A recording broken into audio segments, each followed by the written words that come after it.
Welcome to another edition of the Corner Booth Podcast here at the Snowdon Deli. I'm Aaron Rand from CJAD, along with Bill Brownstein of the Montreal Gazette, and our special guest today, Canada's Commissioner of Official Languages, Raymond Théberge. Thank you so much for being with us. Pleasure to be here. Thank you. So I'm not sure really where to start other than to say language, Quebec. Wow, that never comes up as an issue. So it's interesting that you're here today. I would point out, by the way, and I know your job is to support official languages in the country, but you also investigate complaints, from what I understand as well. And I thought, we were talking, Bill and I, earlier on about the situation here not that long ago with Michael Rousseau, who's the CEO of Air Canada, and how that turned into such a huge issue, and then involved Air Canada beyond that in service that they provided. You investigated that. Yes, it was probably the complaint that generated the most publicity ever with respect to our office. That year we had a record number of complaints because of that one complaint, which generated thousands of complaints. And I think it touched a nerve. That particular complaint touched a nerve, especially in Quebec. And it demonstrated to me to what extent, you know as well as I do, how sensitive language can be. Just a little. And it sort of piqued people's, in a way that, like I said, it generated a tremendous number of complaints. And I think people felt maybe a little disrespected by some of the comments that were made. But it just shows that language is still a hot topic, a hot issue. Canada is defined by a lot of things, but definitely language and definitely regionalism. And what's interesting is, too, we talk about Quebec, right? We live in a bit of a vacuum here when it comes to language, but you're a Franco-Manitoban, and we rarely hear about the situation with Francophones in the rest of the country, but that's something you look into all the time. Yeah, absolutely. We have two official language minority communities in Canada, the English-speaking communities of Quebec and the French-speaking communities outside Quebec. And other than maybe, I would say, the Acadians, which have a certain amount of visibility, people are unaware that there are vibrant Francophone communities across the country from coast to coast to coast. And as an example, my grandfather emigrated from Notre-Dame-du-Rosaire, Saint-Raphaël, Quebec to Saskatchewan in 1910. And so there's these important connections between Francophones from various regions, various parts of the country.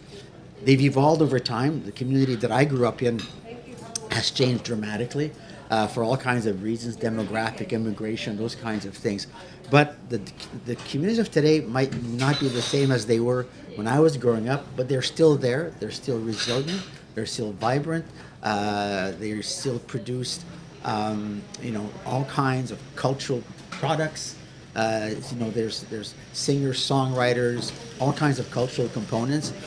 Some of Quebec's cherished artists are from Manitoba. Daniel Lavoie is somebody from Manitoba. So what we have to understand is that in Canada, the official language minority communities are really not understood by the majorities. Okay, and if you ask a Manitoban about the English-speaking communities of Quebec, he'll say, "What are those?"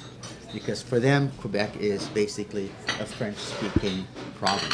And if you ask most people about Francophones in Manitoba or Saskatchewan, they'll say, "I'm not aware of those communities." So and one of the objectives of the Official Language Act of Canada is to support these communities, to ensure their development and their vitality. That's right.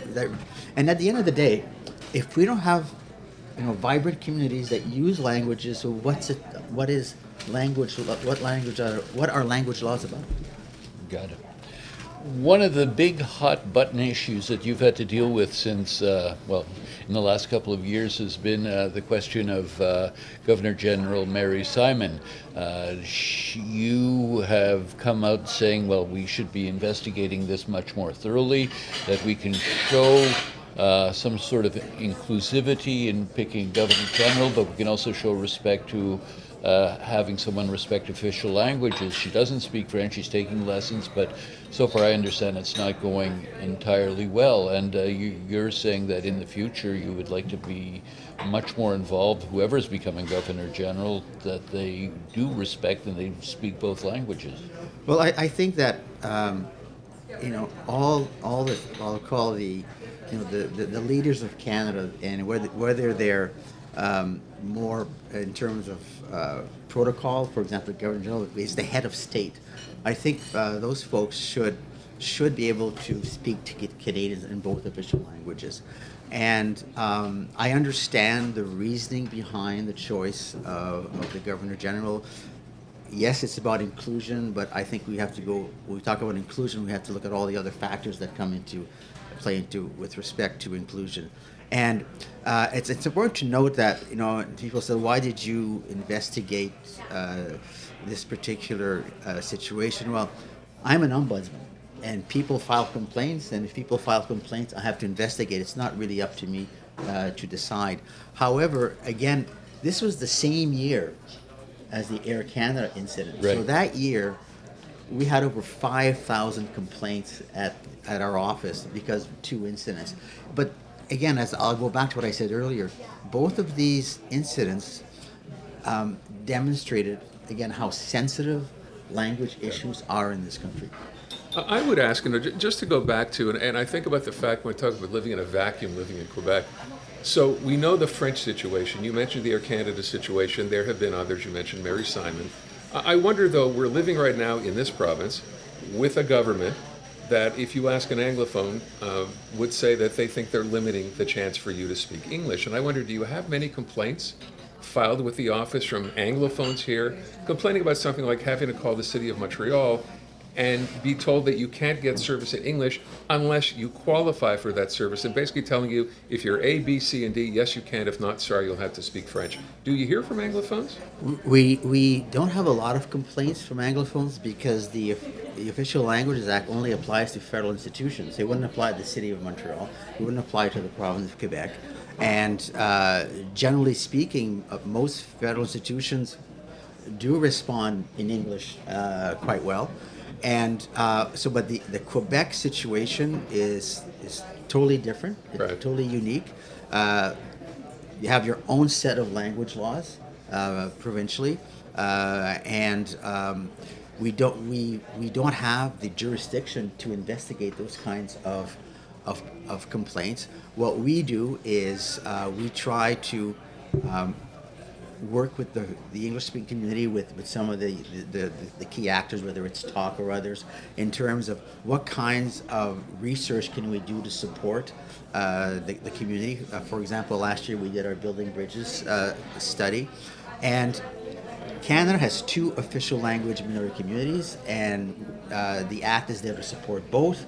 The federal government is there to support both, whether it's through the I don't want to get into all kinds of jargon from Ottawa, but the federal action plan on official languages is also there to support the English-speaking communities of Quebec. So it's like we get complaints sometimes from citizens that we can't investigate. We've had several complaints that the signs in buses in Edmonton were only in English. Well, we have nothing to do with the city of Edmonton.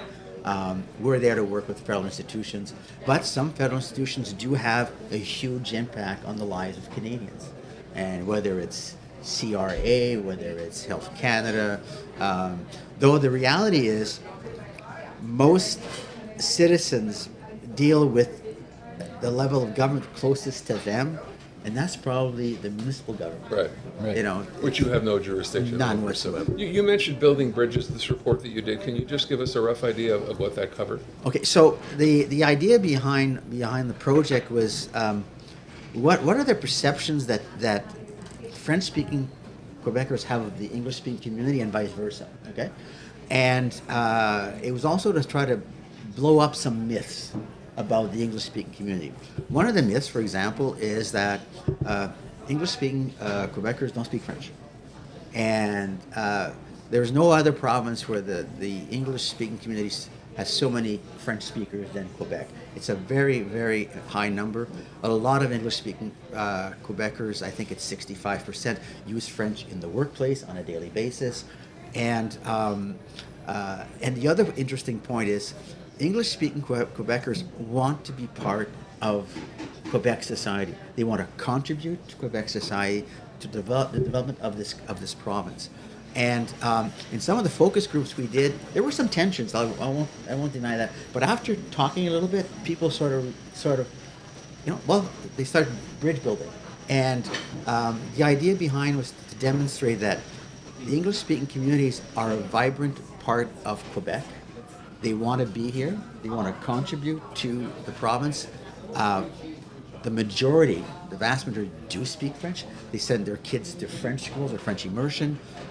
So this idea that, there's also this idea that the English-speaking community is this community that's really well off. But I'm talking about, the old Westmount version. Things have changed dramatically over the years. So what we're able to show is that once people start talking to each other also, I'm not talking, in terms of politics, I'm talking about one-on-one. You realize that people get along a lot more than you would think in terms of what you're hearing all the time in the public discourse. So it was a very fascinating piece of work, and we were able to basically get rid of, dispel some myths about the English-speaking community of Quebec. Okay. In the early days of imposed bilingualism and all the rest, we used to hear people going nuts about the fact that labels were in French and English in the rest of the country, that they saw no need in parts of Western Canada for any knowledge of French whatsoever. It was kind of, I wouldn't say ugly, but it wasn't very pleasant. Has the situation changed? Are people more embracing in the rest of the country of the Franco factor in Canada? I would say yes. Every 5 years we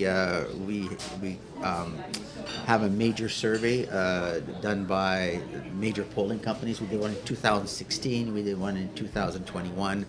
And support for official bilingualism is around 80% across the country in every province. And the province with the highest level of support for official bilingualism is Quebec. And they're also in that same survey. We look at what is the support for minority language education? It's very high.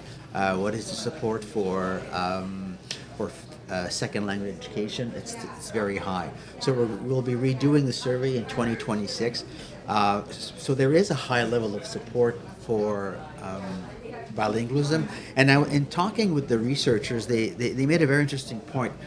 If over a 10, 15-year period you have these kinds of level of support, what it shows is that this has been internalized by Canadians, by the majority, as being just part of who we are. So official bilingualism is sort of a core value of Canada at this point. We shall see. Things could change. As you know, the world has changed dramatically over the last 12 months. And, we could have, certain factors that could change this. But I look at, for example, the number of students in French immersion. It's 12% of the Canadian population. And the growth of the Francophone schools outside of Quebec has just been incredible. So there is a demand for French language education. And for me, that is an indication that people value French. And so it is, and nobody really complains about their cornflakes anymore, whether it's, labeling is in French or English. Though Donald Trump did make some suggestion lately about that he was against bilingual labels, but then. But he might have thought bilingual meant English and Spanish. It could be. It could be. That's not But a he guarantee. did pass an executive order making English the official language of the United States. But it's a very interesting point he brings up because, there's, we talk French, English. There's many more languages now being spoken in this country than before, more than ever. I don't know what the statistics are necessarily, but Spanish, Italian, and God knows dozens of other languages. Does this impact anything? Very little, in my view, because there's a lot of it's regional. Right. by far, the French is spoken by approximately 10 million Canadians. And there's no other language that approaches Right. that number. But you do have regional areas, for example, in parts of British Columbia, Richmond, for example, it's Mandarin. Right. If you go into Surrey, it'll be South Asian communities. But they are more regional. And like I said earlier, a lot of these communities want to enroll their kids in French immersion programs. And the number of French speakers increases every year. The Corner Booth podcast is brought to you in part by the Snowdon Delicatessen, where we are. 75 years in business, the hub of Montreal's greatest smoked meat, plus carnotzel, potato latkes, and the famous Snowdon Deli party sandwiches. That's the Snowdon Delicatessen. I'm curious when you say that now, that the number, we think about French immersion here, obviously, because that's part of the culture. But you're seeing this in the rest of Canada. Do you know why? Do you detail why there's this rush to suddenly, because you mentioned the numbers are bigger than they've ever been before, why people want to put their children into French immersion? I would say probably for two reasons. One is most parents want to give their kids as many opportunities as possible, and they see learning a second language as providing further opportunities down the road, whether it's to work for government or whatever the case may be. But the reality is, in the workplace, whether it's government or otherwise, there is a huge demand for bilingual people across the country, whether it's Toronto, Right. It doesn't matter, a huge demand. And second, I think it speaks to certain Canadians. It's an expression of being Canadian, is to support official bilingualism. And I've always found this interesting, because I remember one kid came to my door in Winnipeg for Halloween, and his dad said, he knew who I was, his dad said, speak to him in French. And the kid just froze. He was 6 years old. He just froze. But it just goes to show that it's important for some people, and for a lot of people actually. So we have this huge increase in French immersion. In the city of Winnipeg, one of the largest school divisions, 50% of their students are in French immersion. You also mentioned, I think, when we were talking earlier on, that you're seeing this now with people immigrating to this country. Right. Their decision to go ahead and appreciate that it is a bilingual country, and they're part of this explosion of French immersion. Absolutely. In that survey we take every 5 years, we do break it down by various groups, and new Canadians are very supportive of official bilingualism. And again, they look at this as an opportunity for their children. So the immigrants often come to a country for better opportunities, and they see this as one way to help their kids. This is a very Montreal's case in point. You go walk down the streets here, and you will hear people speaking French, English, Italian, like all at the same time, like breaking back and forth between the languages. And immigrants who have come here, and well, the Bill 101 ensured the fact that they would be going to French school. But the fact of the matter is, people are like flawless in like three languages very often in the city, and it's kind of interesting because I take the thinking that the more languages you know, the better off probably you are in general, certainly to know French and English, but it's great that we are seeing this, that they don't react negatively to coming into a new country and learning the languages here. Well, we pride ourselves on knowing two languages and having two official languages, but the rule in many countries around the world is way beyond two, whether it's you go to Switzerland, you go to many countries. And I think that it's sort of a North American thing. And but as immigration flows have increased and where people come from has changed, it brought in folks who speak all kinds of different languages. And we need, though, it's important to respect these different languages, but I think it's important to have languages for what I call the national conversation. And so we have two languages for these national conversations, which are French and English, which in a way, the Official Languages Act was our first sort of diversity program where we found a way to ensure that Francophones could participate fully in government and be heard by government. And so that's a basis on which we've built a lot of other important pieces of the country, whether it's multiculturalism, those kinds of things. So you see, Canada is a country which is always evolving. It's not static. And that's part. I call that's sort of the genius of the country. I think it's Stéphane Zion who used to say it doesn't work in theory, but it works in practice. Right. So, but we have to be open to how the country will evolve. I spoke earlier about my community in Manitoba. It's not at all what it used to be, but it's still vibrant. And if we were to try to stay frozen in the past, we would not survive. So we have to evolve.